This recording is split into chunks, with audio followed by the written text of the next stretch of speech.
guys, welcome back to another episode. This week we have a returning guest from season 1, and I am so excited to have her back in the studio. To this day, her episode in season 1 is one of the most downloaded episodes. And honestly, I've also had probably the most conversations about the topic, whether it be with clients or I refer back to it in other workshops or seminars. You know, honestly, whether it is personal or professional, boundaries are essential to your own happiness, not necessarily the happiness of everyone else. And I think that for me, personally, I've always struggled to implement boundaries in a way that doesn't offend others. And so because I don't enjoy offending others, I really shy away from boundaries unless I've really let something get too far. And then when I try to put boundaries in, it's often really too late and it's an uncomfortable shift. So I think back to the last time Barb was in the studio and I just loved the episode. So when it came up, the opportunity to have Barb back in for season 2, I was super excited. So we're going to welcome Barb. She is from Higher Power Coaching and is a boundaries coach. So whether it's personal or professional boundaries you're after, Barb is truly doing some incredible work. So welcome to the show, Barb. Welcome back, Barb. We are so excited to have you back. Me too. Thank you so much for inviting me back. No problem. It's one of these things where we can look at, which episodes have had lots of downloads, and also one of the, the episodes I refer back to when I'm working with clients and whatnot. And, as I kind of mentioned in the intro, I just feel like this is so important and something I personally struggle with so hard. And so I wanted to have you back. Excellent. Well, thank you so much. I hear you. I mean, I was 52 when I got into recovery, which is where I learned to have boundaries. And I struggled for a really long time. And my life is qualitatively improved immeasurably because of having healthy boundaries. And so I want that for other people, especially women business owners, Yes. One of the things that I still remember from your first episode was really this discussion about, not having a boundary, but then having resentment for someone who was basically like overusing or, was really not respectful of a non-existent boundary and really kind of having this like bitter relationship with, and not necessarily with the person, because you usually keep that kind of stuff, internal lockdown, but it is this like bitter undertone of someone who is crossing this boundary that actually has never been put in place. Right. Yeah, agreed. And I think that's one thing I tell my clients all the time. Like, one indicator of it's either time to set a boundary or reinforce a boundary is when you're feeling resentful against people. I know, like for me, I did a lot of volunteering before I got into recovery. I mean, I do a lot of volunteering now, but I do it all in recovery by choice. And, I'm happy to give it, but I would get upset with somebody. Like, they asked me 50 times. Well, the reason they asked me 50 times was because I said yes 49 times. Right. So I've trained them to keep coming to me, and I've made myself indispensable to people. And then I get resentful of them for not respecting a boundary, which, as you said, you didn't state it. And so that's a really good indication, maybe I need to set a boundary here. Because I think, one of the things that's really common for people that don't have healthy boundaries, they actually don't know like who they are or what their standards are, because they've been doing so much people pleasing and so focused on what do other people want or need, or what does the situation require, what does the organization require, that they haven't given any thought at all to themselves and what they want and need. And so the experimentation process of trying to figure out, well, what is my boundary? Well, I'm telling you, a resentment is a good indicator of like, there's a place where a boundary would be well served. And, I used to think I was nice, before I had healthy boundaries. And the thing is, when you're walking around resentful of people, when you're being dishonest and saying yes to things that you really want to say no to, when, like for me personally, I came to understand I was doing these things. Yeah, I wanted to be helpful, but more importantly, I wanted people to think I was nice or to think I was helpful or kind or whatever. So that's called manipulation. That none of that is nice. That's not nice. And so what I say to people is, I think being kind is more the thing to focus on. So kind people tell the truth. Kind people say yes when they mean yes. They say no when they mean no. Kind people directly communicate with others and ask for what they want instead of trying to manipulate. So I hope that that's helpful in hearing that. Yes, I remember the first time you said, that it was dishonest, and I'll be honest, I haven't felt that like moment of like punch in the gut on any other episode where I was like, oh no, because it is being dishonest, but you don't, in your mind, you don't think of it that way. You really just kind of go along with, as someone who really focuses on the end objective, I guess sometimes almost allowing the process not to really be what it should be in order to get to the end goal. Yeah. So this is why you need a boundaries coach, because who's going to tell you, like that's being dishonest. And then, I think like when you just said that, what occurred to me was it sounds like you're saying the ends justify the means. And there are some situations in life where, that's true, like if someone's life is at stake. But what I try to focus on, especially with women that I coach who are business owners, is that the means, it does not, like the ends does not justify the means. The way you go about doing something informs what it is you're trying to create. And so what I try to do is help women identify what are my top 5 values, and then create action plans towards sticking to those values. Because if you I want to be a woman who is honest. I really, like you said, I didn't know that I wasn't honest. I didn't know that I was lying. And then I happen to be in recovery for a substance problem as well as codependence and all that. And so I was lying about all that stuff. I lied about cigarettes. I lied about drugs. I lied about alcohol. I lied about food and all that stuff. But somehow I didn't couch that as dishonest. And then there was all the people pleasing that I was doing. And so now I'm living in alignment with my values. And another way to talk about that is to say, to be in integrity. And so it's a lot easier for me to not want to seek out substances, etc., because I'm living in integrity. I don't need to numb myself because I'm living in the way that I want. And the way that I think about it is integrity is another way of saying you're whole.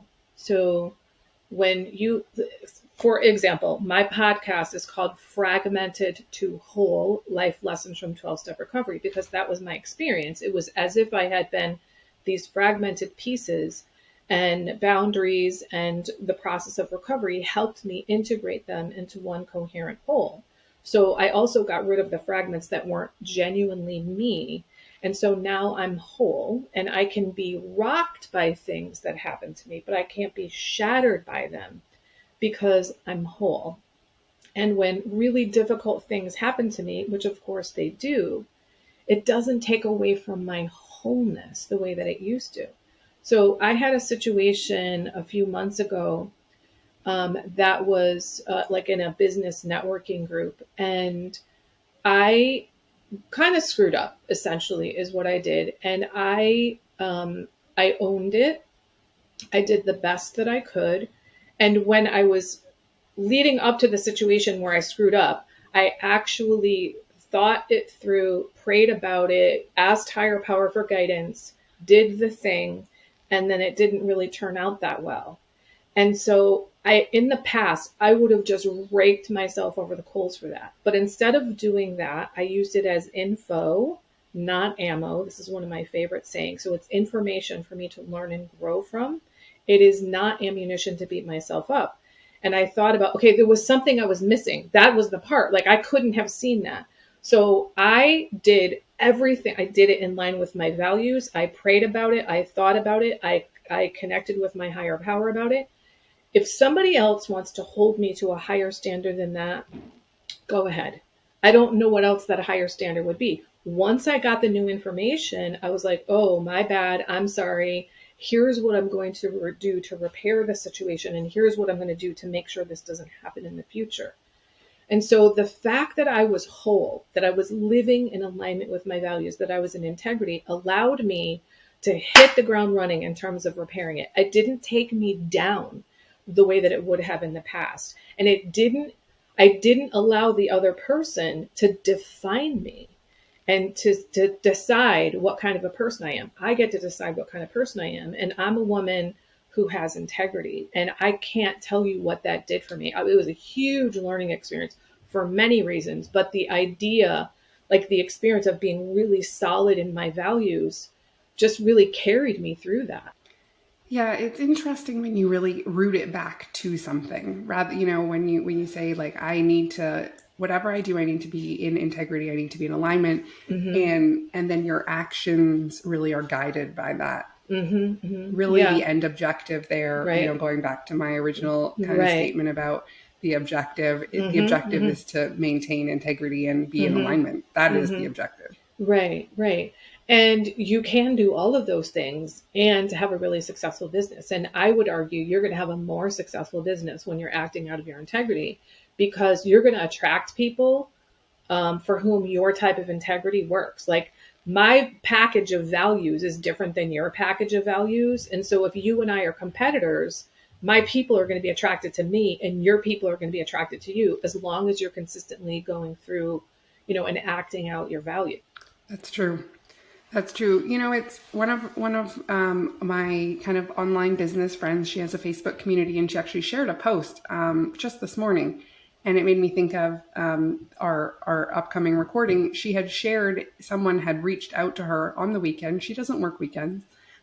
She is actually quite open about the fact that she doesn't work weekends. So I think if anyone had been around in her group and whatnot, you would know that is. But new person maybe didn't know, and they had sent a message. Basically, it was fairly maybe passive aggressive would be the word, but basically just like, obviously you don't care, and like, we're not going to work together, so is what it is. And she responded back, and in those situations, I kind of thought, I wonder how I would have responded. I thought, I would have answered on the weekend because I'm not good at putting in those boundaries. And then, she said, I'm really sorry for not getting back to you. I don't work weekends, but I am happy to talk about it now if you're still interested. And in the end, the person was like, sorry, I didn't know. And it was very interesting how quickly the conversation turned around, and how she just really just stayed firm on the fact that she hadn't actually really, done anything wrong. But that, it was interesting to me how quickly it turned around though. And how the person was like, great. Like, glad you're still interested. Let's move forward. And, I found it interesting. Yeah, that's an ideal situation. It doesn't always happen that way. A lot of times I would say the two most difficult things about having boundaries is, one, the emotions that come up for you, and two, dealing with the pushback from people. So a lot of times people are pushing back, but like in this case, like you said, that was probably a new person who didn't understand. And so this is one reason why like letting people know the boundaries ahead of time is so helpful, because they know what I call it, like the terms of engagement.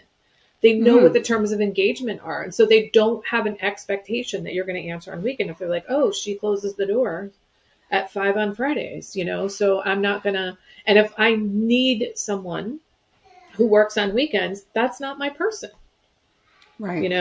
And this is why it's easier to train people up from the very beginning, like bring in new clients with their new boundaries. And then, it is harder to retrain the former clients or the ongoing clients with your new boundaries.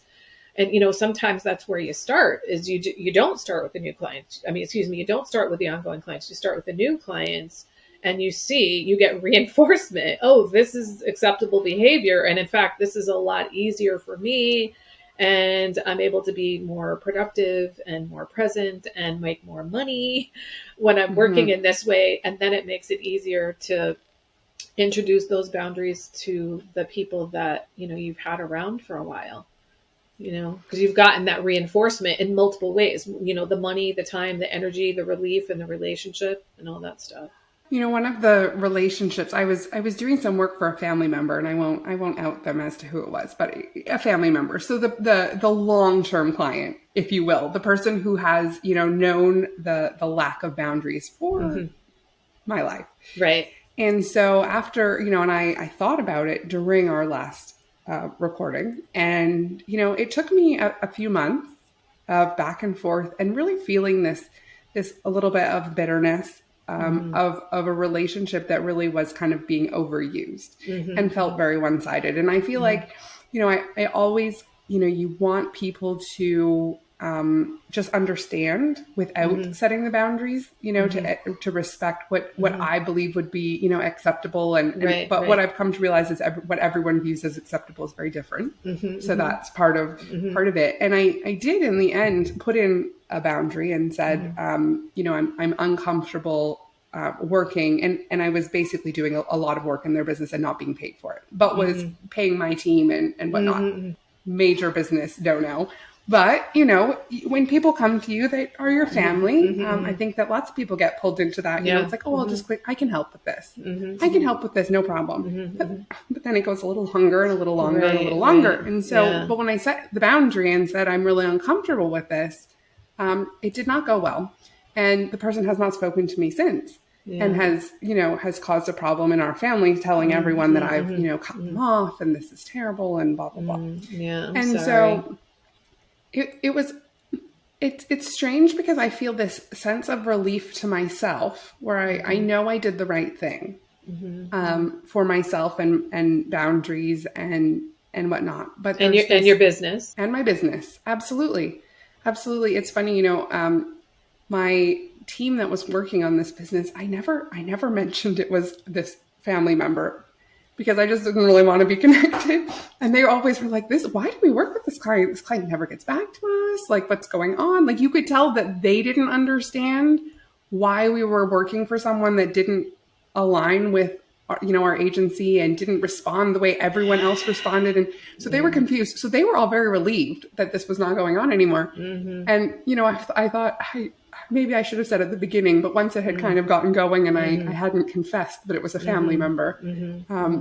So, the end result though is I feel at peace myself. I know it was the right thing to do, but I, come back to this, statement that I made a long time ago to you is that when I put in boundaries, it never seems to, it's not well received, but I know it's the right thing. So it's kind of, it is keeping that integrity in mind and also, I had the conversation with my husband saying, we have bills to pay, a business is a business and I need to make, and typically I am very analytical and data focused and whatnot. But when it comes to family, I don't know. I don't know. You just allow things to happen that you wouldn't do for anybody else. Right. Yeah. So several things come to mind from what you said. One is that we want people to read our minds. We want them to know. And so that's not how it works. The other is, you didn't say they should know, but that's sort of like what you're implying. And you realize, we all have different standards of what like common sense is. And the thing is, if people should know something, then they would. They clearly don't. And so we need to tell them. And then the other thing that occurs to me to say is, if you have a business and you want to help out family and friends, go ahead and do it. But name the terms of engagement from the beginning. I will give you up to 10 hours. I will work on this for a week. I will give you 3 images if you're a graphic designer. Like, name the terms of the engagement. And then after that, I'm either going to refer you to someone else or I'm going to start charging you at the regular rate. So if you do that, then you prevent the resentment. You have created the expectation for them right from the get-go. And I think a lot of the difficulty that happens in the world with people is we have unrealistic expectations. So that person had an unrealistic expectation of what they, quote, deserved from you, which was free service for whatever, eternity. I don't really know. Right. Definitely. And so the way that we can get our family and friends in line with reality and our expectations is by naming what you're willing to do. And I think, one of the things I loved how you said, I am uncomfortable with. That is one of the things that I've learned. Like, sometimes I'm not sure what the boundary needs to be, but the way I start the conversation is, I'm really uncomfortable with this. And then I just see how that lands, because the way they respond to that is going to inform how I respond.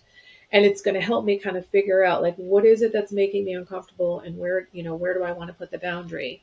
And most reasonable people, when you say you're uncomfortable with something, are going to sympathize with that and want to help you get out of discomfort and get you back into comfort. So that can be a way to start the conversation. And then if you have a client that you've been, like a friend or a family member that you've been working with for a really long time, you can say, I'm going to stop at X period of, like, give them a window of time and say, this is no longer working for my business. And so I'm going to have to either start charging you or referring you to someone else. I'm going to give you whatever X period of time or hours or whatever it is, to give them a window of time. If you're not comfortable just sort of cutting it right off, that's another way that you might be able to, handle the situation, so that it's easier for you to feel like you're sort of creeping up on the boundary, as opposed to just, slamming it down. And it's easier for them to digest, and you've been gentle about it and that sort of thing. Mm-hmm. Yeah, one of the new boundaries that we implemented in our agency just in the last maybe 2 months was we started actually including for service agreements what the communication channels are for each of those services. Nice. Because, we have, everything from, a $300 SEO type service that's very, you get your monthly report and this is what we do, but there's no real ongoing communication. And then we have all the way up to full service clients who I speak to every single day.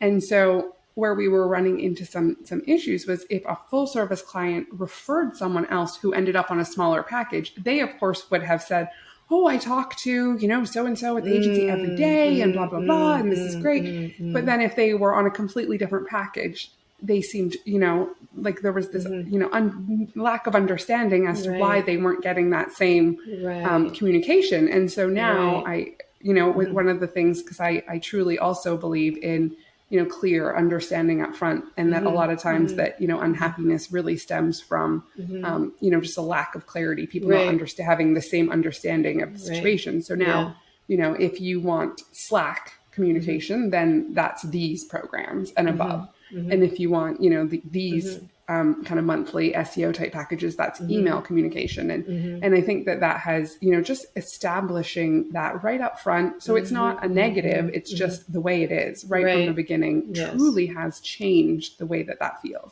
Awesome. Right. So what you've done is name the terms of the engagement, and policies and procedures are boundaries in business. And if you have policies and procedures in line with your values, woohoo! Oh my God, what a happy business you're going to have.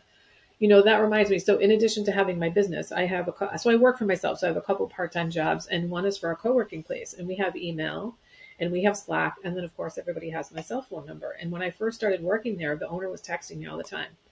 And I said, please email. I would just say, please email this to me. Please email this to me. And I've had to have a number of conversations where I've said to him, if there is something that is urgent and you have to have the answer right now, then go ahead and text me. Anything else, it needs to remain in email and Slack, because I only work 10 hours a week for that agency.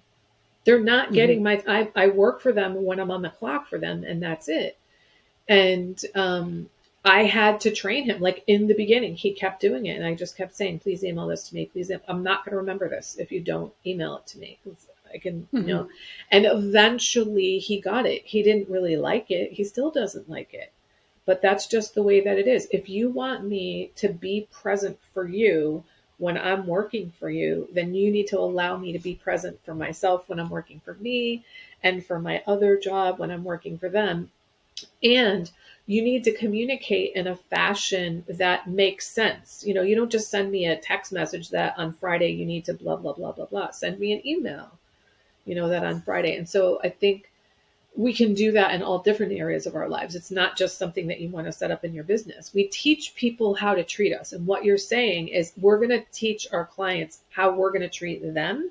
and we're going to teach them how to treat us, right? And then Yes. there's no resentment because we're all clear. You know, one of the things as we changed the communication piece in our terms and conditions, so we have, you know, the very typical agency legal jargon terms and conditions.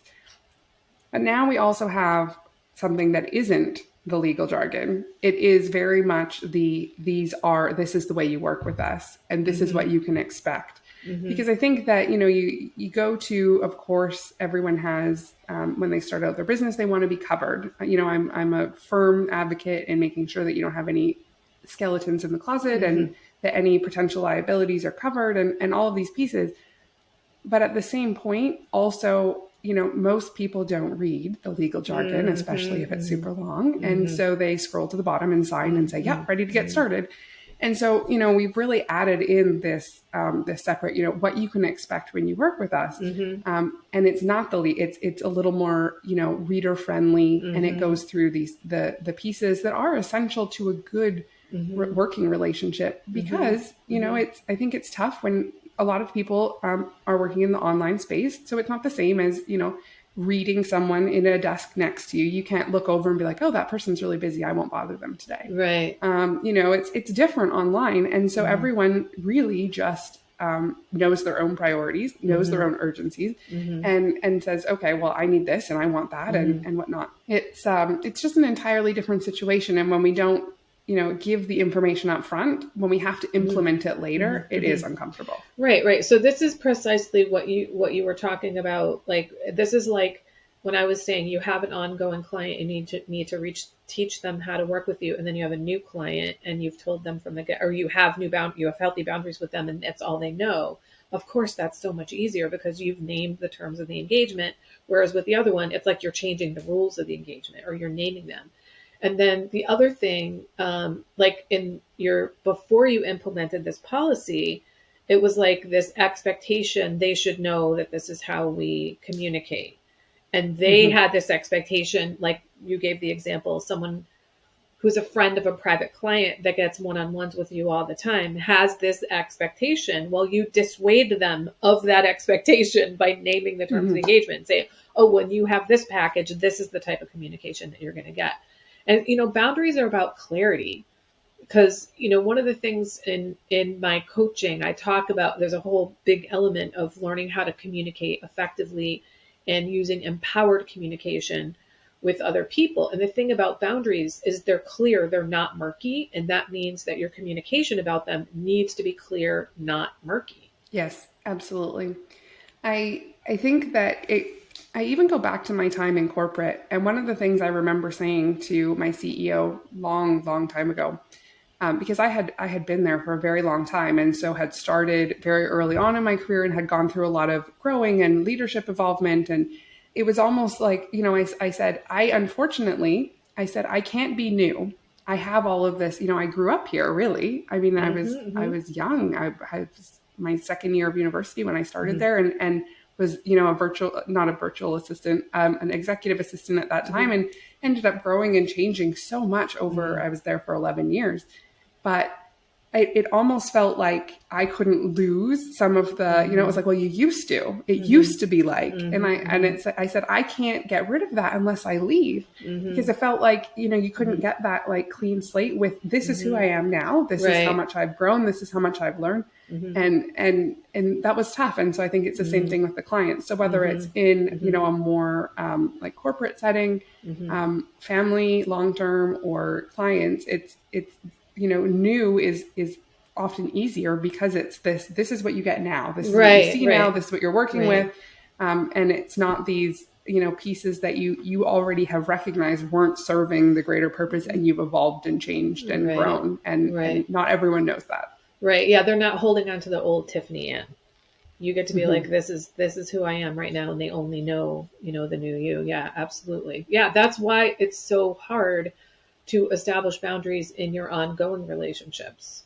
That's the hardest part, because you're reteaching. And, you know, we're always teaching people how to treat us. But when we learn how to set healthy boundaries, we're being very purposeful in how we teach people how to treat us. And so we're reteaching the people who've been around us how to treat us. And, unfortunately, like you learned with this client family member, sometimes we lose people, and that can be really upsetting. But like, as you said, you did the right thing. You did the right thing for you. You did the right thing for your business. And if they want to go around bad mouthing you, there's really nothing you can do about it. And the way to deal with that is to be in your own integrity and to know I did the right thing. And so it takes a lot of the sting out of them perhaps bad mouthing you. It doesn't take it entirely away. But if you weren't acting in integrity, then it would make it even worse and even more difficult to take.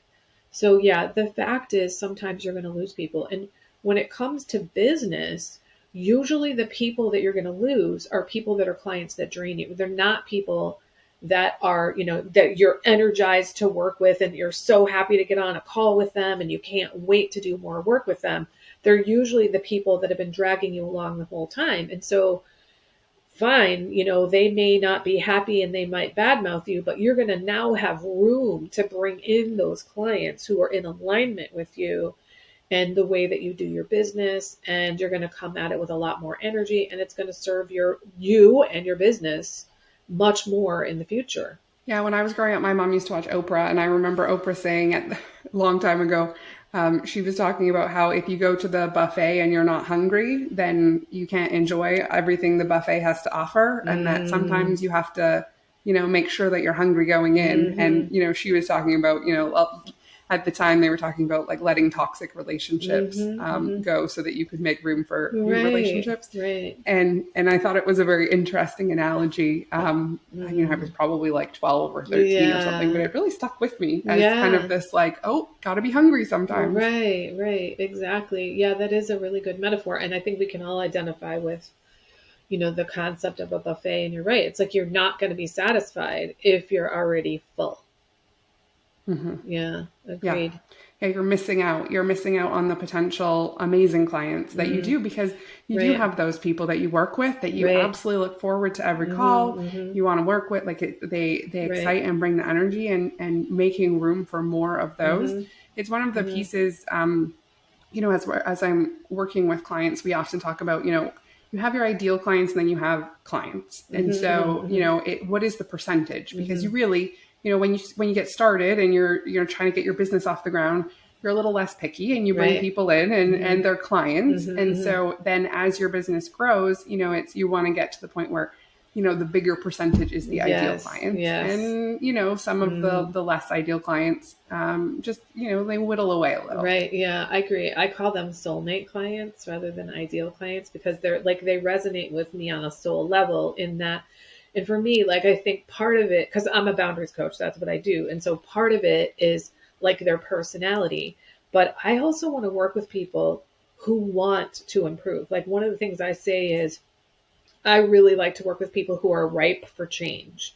So they know I'm the one that needs to change. They're not going, so-and-so, if they would only do this, and if he would only do that, and if she would only do that. They're really clear.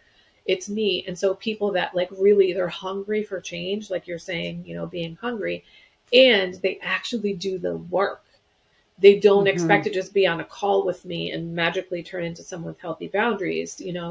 They go through the presentations, they read the readings, they listen to the podcast, they do the workbook exercises, they have the conversations with the people. They come to me and ask for help when they're getting stuck with something. Like, those are the people that I really love to work with. So I hear you. But like, what constitutes a soulmate client for me might be completely different than for you. Absolutely. But I think that hunger goes, whether it's hunger for change really does help with, the coachability factor. Yes. You can impact someone so much more. Like, you can offer so much more value when they're ready for it. Yeah. I love that you said coachability factor. I'm going to use that. As soon as you said it, I'm like, precisely. That's exactly what I'm talking about. Are you coachable right now? Yeah, absolutely.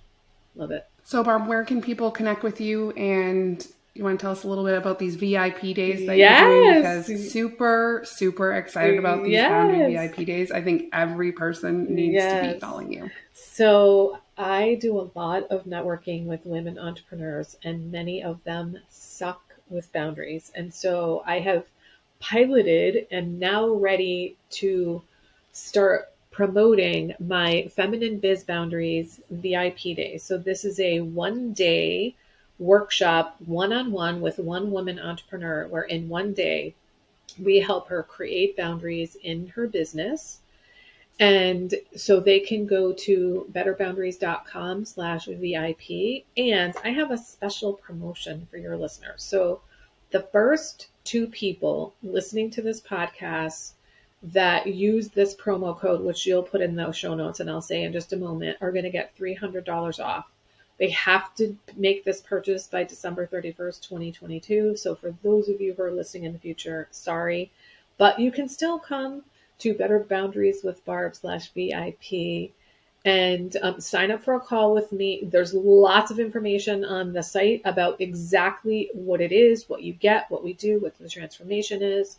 But you can sign up for a call with me. And if it feels like I'm the right person to help you get your needs met, then we'll book your VIP day. I will shower you with attention and gifts and give you all kinds of tools and tips and help hold you accountable to yourself so that you can have your own back and get back to really loving your business the way that you did when you first formed it. That is incredible. Absolutely incredible. To me, boundaries are the piece of business school that's missing. Life school. Yeah. They always talk about going back to like high school, why they don't teach you to balance a checkbook and do all, like the life skills. Right. And to me, boundaries and the ability to set boundaries is truly a life skill and a business skill that everyone needs to be leaning in on right now. So the code is SBBS. That'll be the code. Awesome. Of course, when you're on the call with me, I will give you that code, but she'll put it in the show notes too. So really excited to share this with your listeners. Awesome. Thank you so much, Barb. Yes. And I will be sure to drop that in the show notes. So it's SBBS, and I will drop that in. Okay. Thank you so much. Yes. And thank you for inviting me back. What a thrill. This is my first time coming back on a podcast. Ooh, so yes. Very exciting. Yes. All right. Thanks, Tiffany-Ann. Well, thank you. All righty. For those who don't know, we have a Facebook community for business owners and entrepreneurs. So head on over to Facebook and search for the Service-Based Business Society. There is also a link down in the description.